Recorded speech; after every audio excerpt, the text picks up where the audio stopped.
In Florida, we have an amazing program because we have universal school choice. Homeschool families can now access what we're calling a personalized education plan. And they can use that to buy their curriculum. They can even pay for sports. Wow. My son, who learns at home in the world's first VR school, but then I pay for him to be a homeschool extension student and do sports at a local private school and learn at home, which is where he learns best.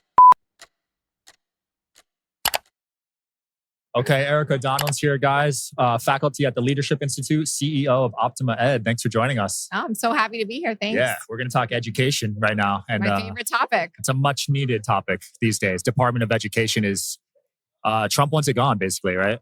Thank goodness. Yeah. You know, he is, of course, not the first Republican to say that he's going to get rid of the Department of Education. But as we know, Trump likes to keep his promises. The promises made, promises kept. And I think he has a real chance of actually doing it, if not completely eliminating it, you know, streamlining it and putting more power back into the hands of parents where it belongs and block granting some of those powers also to the states. Yeah. What are the chances this goes through this time? Who's tried to get rid of it in the past? All the way back to the Reagan administration. Okay. Really, literally right after it was created, they tried to or wanted to shut it down, and they have not been successful over the past 40 years, despite the abysmal performance of the department as a whole. There's nothing that you can point to that says that it has been successful in its mission, certainly not to increase academic performance of our students. That has been the worst in the history of our country, really, and the most recent test scores being the largest drop in math achievement that we've ever seen in the 4th and 8th grades. When it comes to what Secretary Cardona did as Secretary of Education right now, presided over this FAFSA debacle, which maybe some of your generation has been affected by that. Far fewer students are going to college, and a lot of people attribute that to not being able to get financial aid simply because the Department of Education can't even run a form on a website and get people the student loans that they need. It's a process. We just paid off my fiance's student loans, and I wanted to get rid of it ASAP because the interest and just the anxiety from it. A lot of students are still having loans into their 30s and 40s. Listen, we just paid off our student loans not long ago, my husband and I. Yeah. I mean, we're grateful that we had the opportunity to use them because we've been able to be successful. But certainly we had a mission from growing up in poverty, both of us, that we needed to have jobs that actually helped us pay back our student loans. Right. Unfortunately, so many students are taking out loans and they're getting degrees in areas that aren't going to give them a return on their investment. Then they can't pay them back, and the taxpayers are the ones who are footing the bill. Absolutely. Do you think tuition prices with most universities is too high right now? Absolutely. And that's from subsidizing from the government. Right. Just like healthcare prices are too high. Why? Because it's not paid by you and I as consumers. We don't pay directly. Students don't pay directly. And so therefore you have inflation of prices. And then you have a misallocation of those resources. So a physics degree is the same cost as an art degree or a gender studies degree that does not pay and give you the same return on investment. I would like to see the private sector back in student loans and giving loans to students based on the return that they will get from that degree and their ability to pay it back when they get a job in the private sector. Yep. And so we'll see if that happens. I hope so. And President Trump has certainly made some promises to the American people. I know that he will want to keep them. And Secretary McMahon, if she's confirmed, will be on that mission. But it also requires some cooperation from Congress. And we know that's going to be a challenge. And that's been an issue this week on the CR stuff. Needless to say, the government's staying open, but I think it's going to reverberate to see how much of Trump's agenda is actually going to be able to get done if Congress is going to operate this way. Yeah. I remember my brother went to Rutgers and it was about $7,000 a year at the time in state. I went 10 years later, it was about 14. So it doubled in 10 years. Did the value of that degree double in 10 years? No. Right. Not even close. It probably didn't even go up at all, to be honest, because inflation never matches the salary increases. Exactly. And so I think not just in higher education, but K-12, where I'm really passionate about school choice, we need free market principles at work in both our K-12 and our higher education environments. And that's where you're going to see lower prices, more innovation, higher quality, and more accessibility for the greater number of people. Right. We don't see that in either space right now. And that's why, America was founded on capitalism, on free market principles, but we don't have that in education. And that's why we don't see the quality that we deserve as Americans. Yeah. So you want more power back in the States. Back in the States, but most importantly in the hands of consumers, which are the parents. Right. Parents need to have the agency, and that means the funding and the ability to direct those resources where they see fit, where they If starting the new year off with a fast feels a little daunting, you're not alone. Shout out to today's sponsor, ProLon. They're an entire community of individuals that want you to make meaningful differences in health. And it makes fasting so powerful because you have a group of people around you. I'm joining their January Fasting Challenge, which is a coach-led program to set you up for fasting success. It's a 5-day program. It's filled with snacks, soups, and beverages that are designed to keep your body in a fasting state with no guesswork or planning required. Got the boxes laid out right here so you guys can check it out. It's also great for so many things. It enhances your skin, it enhances fat loss, and it improves your energy. All their meals are prepackaged, like I said, no guesswork, and it's perfect for after the holiday season where you stocked up on a lot of heavy meals. If you're ready to make 2025 your healthiest year yet, you can order your ProLon 5-day kit at prolon.com/DSH and join in on their fasting challenge today. New groups start every Sunday in January. Plus, ProLon is offering Digital Social Hour listeners 15% off their 5-day program when you go to prolon.com/DSH. That's prolon.com/DSH. They see a value for their children to get not only the best education and in terms of academic performance, but we see a lot of families opting out of the public schools because of safety concerns, because of misalignment with their values at home. And they should be able to make that decision for their children. But we need to put those funds in the hands of parents to be able to vote with their feet, really. Yeah. What are your thoughts on homeschooling? I love homeschooling. I love that parents can be empowered to homeschool, and I want to see that given more opportunity. In Florida, we have an amazing program because we have universal school choice and universal education scholarship accounts. Homeschool families can now access what we're calling a personalized education plan. They get $8,000 to $9,000, and they can use that to buy their curriculum, to add additional tutoring or other services. They can even pay for sports. Wow. My son, who learns at home in the world's first VR school, it's Optima Ed, and we should definitely talk more about that. So he learns in VR in most of his courses, but then I pay for him to be a homeschool extension student and do sports at a local private school. So he really gets the best of both worlds. He can do his clubs and sports amongst other students at a private school and learn at home, which is where he learns best. Wow. I need to learn more about this VR school. I never heard of that before. Optima Academy Online is the world's first virtual reality school. We're in our 3rd year. This is really the pride of what I have done with school choice, because we're in 13 different states where public funding is now available for students to take courses in virtual reality. And it's all classical traditional education, but it's accredited. So students can go to our courses. They're going to earn credit for it towards graduation. It's K to 12. But the best thing about it is the immersive style of education. Yeah. And young people get it right away. You know, if you're learning about the lunar landing, where better to learn it from standing on the moon with your classmates, magic school bus style. If you're learning about ancient Rome, you can go there. You can be there while you're learning about it. That's cool. One of my favorite demonstrations we do is about the water cycle, where we have a group project, which not everyone likes, but these girls are spawning a cloud and the rain and moving the cloud over the mountains and showing in 3 dimensions with the assets that we've built the water cycle. Yeah. How much more they're going to remember the water cycle than if they're filling it out on a ditto sheet, right? Or filling in the blanks somewhere. So that immersive learning that virtual reality provides is really transforming education. Absolutely. I'm really excited about it. Because a lot of people are visual learners. Yes. Or they learn by experiencing. Right. And you won't forget it when you travel to that location. In fact, my oldest son went to Greece as one of his senior trips. And he was showing us the pictures of the Parthenon and other areas of Greece. And my son, who'd been there in VR, he's like, oh, I've been there.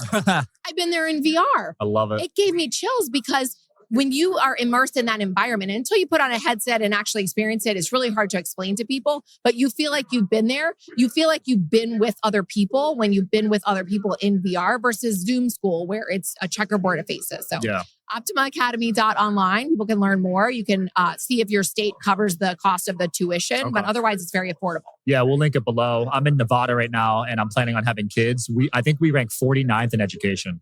You know, it's terrible because so many states are just not living up to their responsibility to provide a high quality education to every family. And I just don't think it's the state to be able to do that. It's the free market, it's innovators, it's people like you, young people that come up with great ideas that are going to be the educators of tomorrow, not because you have a teaching degree, but because you have a passion for your own children or for a particular subject area that you want to teach. Right. And I can see apps now going forward where parents are going to go on there and customize their child's education. Yeah. Let's say my child is struggling in math. I want them to have a one-on-one experience for math, and I'm going to use some of my dollars for that. But, they're so curious about history. They really don't need a teacher. They're going to learn by just reading and exploring and learning themselves. So I don't have to spend a lot of money on history. Right now, we require every parent to spend the same amount on every subject and have them all learn the same way based on really where they live and in a monopolistic system that is not innovative and is simply just not working. Absolutely. And we've got to end that. I'd rather learn from a specialist in the topic I care about than a DEI hire.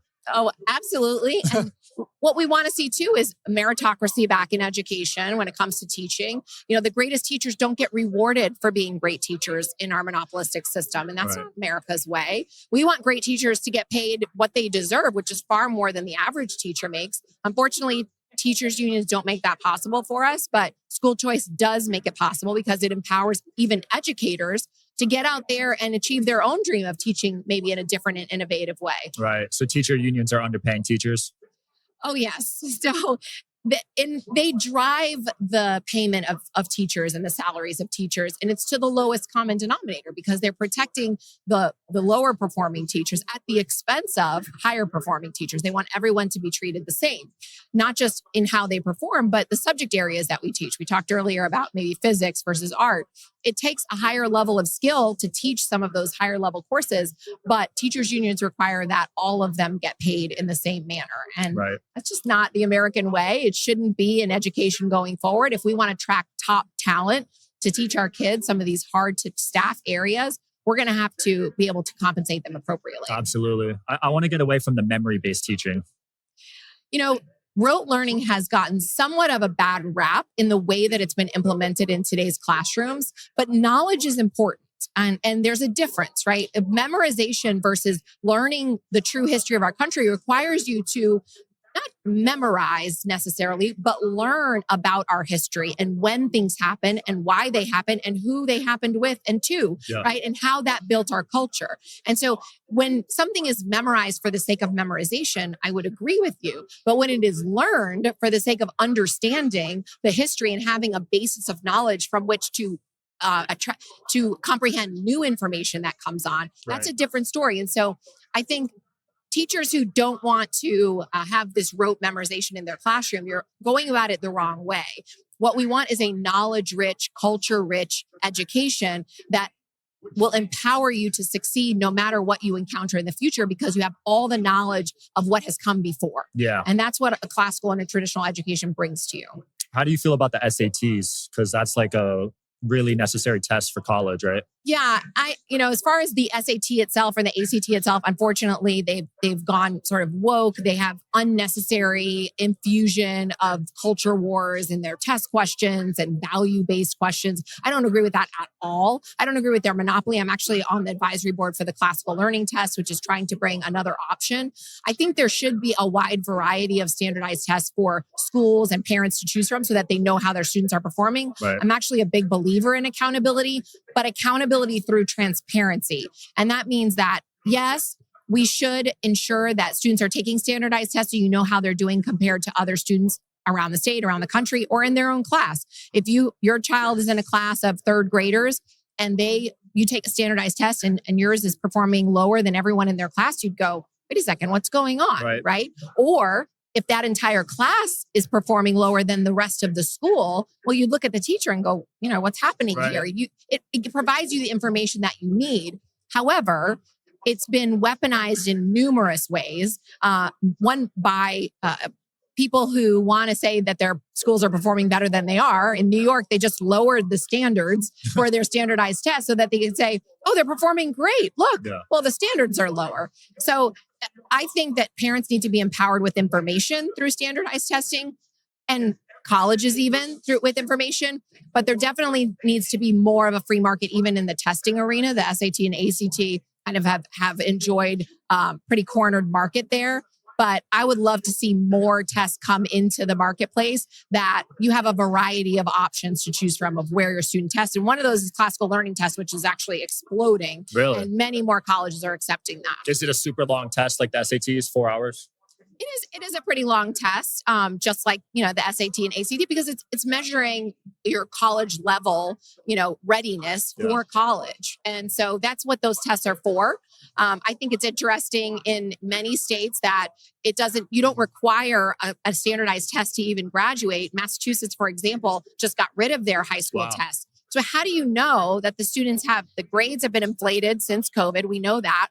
How do you know that the students that are graduating actually have that basic level of skills without some sort of standardized test to tell you that? So I do think that they have a role, but we need to be very careful about what that role is. Absolutely. I feel for these kids with TikTok brain these days taking these 4-hour tests. I barely made it and I caught the tail end of that. I have 3 boys, 21, 17, and 13. And progressively, obviously, those generations have more and more of, been the TikTok generation with less and less attention span. And it's difficult because as a parent, you don't want to hold on to what's always been. Well, you can't be like this because we weren't that way. You have to have attention like we had. I believe in innovation. So I want to be careful about saying that you have to be a certain way because it's always been that way. At the same time, we see the impact of the shorter attention spans when it comes to student performance and their ability to really focus on things and perform. And I think it remains to be seen how that truly affects us going forward. Yeah, we'll see. It's getting worse. Our attention span is shorter than a goldfish now. 3 seconds. Well, yeah, it's unfortunate. And it definitely poses a challenge for teachers. Yeah. And all the more reason, again, why we need to empower educators to be able to innovate in the classroom and teach today's students, because they're doing the same thing that they've been doing the last 100 years in the classroom. It's not working and we need innovation. And the only way to spark innovation is through free market. And that was a big issue with me at Rutgers in Jersey. My classroom sizes had 300 people in some of them. So there's no one-on-one. Right. And we're learning out of textbooks. We're learning about outdated stuff in marketing. It needs to be innovated. Yeah. Immersive education is the way to go too. Yeah. Like it needs to be a more like hands-on, natural approach. Because I was scared to even ask a question because there's so many people there. That, and in higher education, there's more of a free market because you're not assigned to Rutgers, right? You could have chosen Holy Cross, where my son went, where they have very small class sizes, if that was what was important to you. Unfortunately, in K-12, it doesn't matter, what type of environment you think you learn best in. Small class sizes, more innovative, less innovative. Yeah. You have to go where you're assigned based on your geography, which is usually based on your income. And unfortunately, that is not working, especially for the most disadvantaged students in our country. And we have to work to change that. We started the conversation about Donald Trump and changing and eliminating the Department of Education. Yep. When they do that, what I would like to see is that those funds from the federal level are put into the hands of parents who those funds were supposed to help in the first place, and they're not. Low-income students, for example. Title I funds are supposed to go to the low-income students to help them with the additional disadvantages that they have from where they come from. It's not happening. We want to put those funds in the hands of those parents and let the parents use it for the additional services that they need to make sure that their kids are able to succeed. I think it'd be way better spent that way, right? Oh, absolutely. As a parent, and you'll find out when you're a parent, no one cares about my kid's success more than me. Yeah. And the teachers in the classroom, they care. That's why they're teaching. They're not doing it for the money, right, but they care about 25 kids. I care about my 3 kids. I will do anything for them. Right. And even parents who are lower income, may not be as educated as I am, they care as much as I do about their kids and their success. And they're going to find the resources they need to make those children successful if they feel like they have an option. Right now, the school system is telling them, we don't need your help. You don't have any options anyway. So just send your kid on the bus to us and we'll take care of it. Well, they're not taking care of it. And so these parents need to be empowered, not just with money, but we need to send the message to them as well. You are the primary educator of your child. Right. So you need to fight for them. You need to tell the school what you think that they need to be doing.